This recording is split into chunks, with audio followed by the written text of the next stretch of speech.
everybody, and welcome. I am super excited to be able to share this with you today because so many kids get lost in the details of math. And so if this sounds like you, show me. You can raise your hand. Do you ever feel like you don't know what this math stuff is for? Or why you have to learn the same thing over and over and over again and do like 25 drills of the same thing, and it's like, okay, I get it. Or you have no idea like what they're asking for in the problem. Yeah, a lot of times, depending on what level of math you're at and who your teacher is and what the curriculum is, it can be, it's easy to get lost in the details. Imagine this.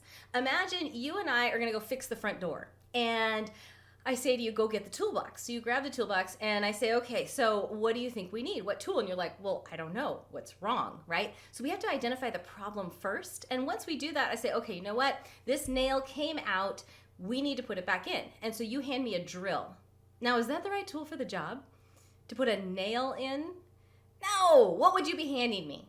You can show me right now. What sort of thing would you be handing me? Yeah, bang, bang, bang, a hammer, right? So a lot of times math is treated this way where a teacher will pull out a hammer and say, okay, check this out. This hammer is 15 inches long. The wood is made out, the handle is made out of oak and not maple, but this oak was seasoned. It was from this part of the world. Now the hammer part, now this is made, it's got this much vanadium, this much steel, this much chrome. And you're like, yes, I get it. What's it for? And how come there's a hook on one end and like a ball part on the other? Like what, how come it's different shapes? How come it's not symmetrical, right? You have these questions. So a lot of times math can feel like that. You're like, okay, I get it. I get the tool. I know how to add. I know how to multiply. I know what factorials are. When am I ever going to use this stuff? So nod your head. Does that kind of sound familiar? Okay, so what we're going to do today we're going to spend a little bit more time just to make sure you know how to do certain operations. And the rest of the time from today, tomorrow, and the last day, so it's a 3-part class, 3 different topics, all 3. What we're going to do is I'm going to show you how to use it. In fact, we have 14, actually there's more, real life problems that astronomers have had to solve using algebra. And you're going to do those too. And I'm going to show you what that's like. But before we dive in that deep, let's just make sure we're all on the same page. Okay, there's one, I can't find this, so I was hesitant to even show this to you. I looked on eBay, I looked on Amazon, I even looked in the UK. Nobody carries this anymore. It's made by Popular Playthings, and it's, have you ever played the game where you're counting to 50 and you start from 1, and it's you and a friend, or you and a group of friends, and each of you can get to 50 either by saying 1, 2, or 3. Yeah, so you'd have to add it up. Say if you and I are playing, and I say, okay, I'll say 2, and then you'll say 3, and then I'll say 5, and then so I can either add 1, 2, or 3 to whatever number you say, and same goes for me. Back and forth, back and forth. That's what this game is doing. And so it's a mechanical computer, and it's really, it will actually win every single time if you let it. It will beat you at this game. So, and it's all done with mechanical levers and stuff like that. So that's the one I had mentioned. Parents, if you would like an algebra course for your kids and you want more work on the drills that we really just flew through today, the best ones I found are these that are printed on newsprint. These I think have been around since 20 or 30 years. It's called Key to Algebra. You can see there's lots and lots of different workbooks. The kids just write in them.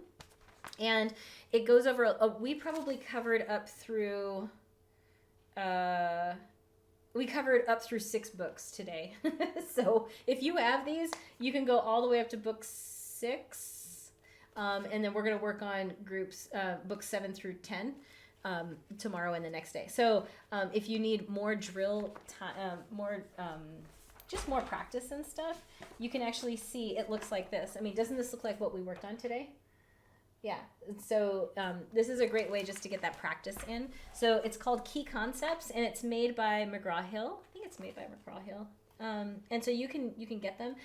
I have found them on like eBay. I've found them on Amazon. People buy these and then sell them because I think McGraw-Hill requires like a school to buy them. They allow you if you're a homeschool group, but sometimes there's more hoops. If you have kids that like mechanical things, Rami is a binary counter. Teaches your kids how to count in binary. RAMI. Okay, you ready for this book? This list? Here we go. I really should write these down. They're actually in the reverse order that I want to mention them. Okay, so the Brown Bag series is from, I think, the 80s. And Math for Smarty Pants is a super fun one that you can do. And they also have these other ones. I haven't used these as much. The Book of Think and the I Hate Math book is another one. But the Math for Smarty Pants, I think, is my favorite out of those. And these are ones you can just give kids, and they can actually work through it. But it's really dense. It'll take them a long time to work through those. Aha and Gotcha. Kids don't have, these are math riddles, so you don't have to have any specific training in math, and the riddles are really, really small, and you can go through each of these. In fact, I think one of the math puzzles I got was from one of here. If you're looking for, for parents who want to be really interactive with their kids and teach it, but you just need a little bit of help, Dr. Wright's Kitchen Table Math is actually pretty good for a series. It goes all the way up through algebra. And so it just helps you teach your kids. So the I Have a Bag, You Have a Bag is in here. That's where I got that one from originally, I think. And so lots of games and just kind of moving beyond just working in textbooks and so forth. So it goes all the way up through about 6th grade, I want to say. And then we get to the fun stuff. Ready for the fun stuff? How to count like a Martian. This is all about numbers. And so this is a really old one. And it's an easy read. So if you've ever wondered how a 2-fingered alien would count, this is a good book for that. If you like to do mental math, these are, this is Marvin Gardner's book, and this is Arthur Benjamin's book. Both of these are fantastic for how to learn how to do mental math. And let's see, more of the same. So, okay, so if you like math puzzles, okay, here, see if I can hold all these up. So Marvin Gardner made I don't even remember how many, over 1,000. I think it's closer to 10,000 articles. He was really prolific in math. So if you don't know him, his books, these are usually $5 or $8 each. And it's a collection of his articles that were done in Scientific American. And so over the 30 years that he wrote, I think it was 3 decades. And so his math puzzles are in here. I've used these, if you were with us for the math party, that's where these came from when we had done the math party, and that was in there. So you can just look up Martin Gardner for him. And so here's how you spell his name. Okay. For example, you see those 2 bolts? If you twiddle those around each other, do they go towards each other, away from each other, or do they stay the same? It's I don't know. So if you twiddle those together. Okay, my favorite secret codes and ciphers. I have tons of books on secret codes and ciphers. There's some of these you can probably still find used. These are fun. Secret codes and ciphers, cipher book. Let's see, what else do I have?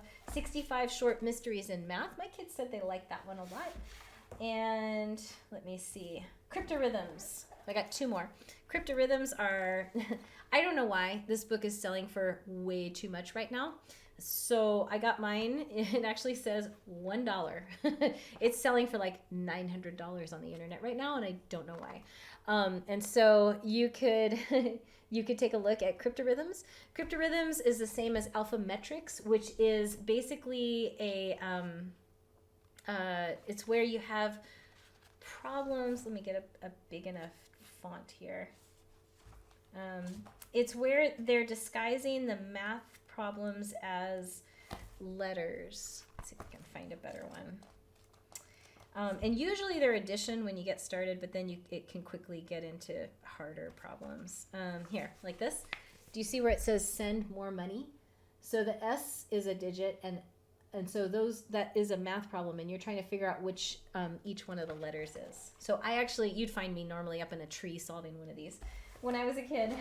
Okay, last one. If you want a course, Arthur Benjamin from the Harvey Mudd College, he has The Joy of Mathematics. You could usually, I think a lot of libraries carry the great courses.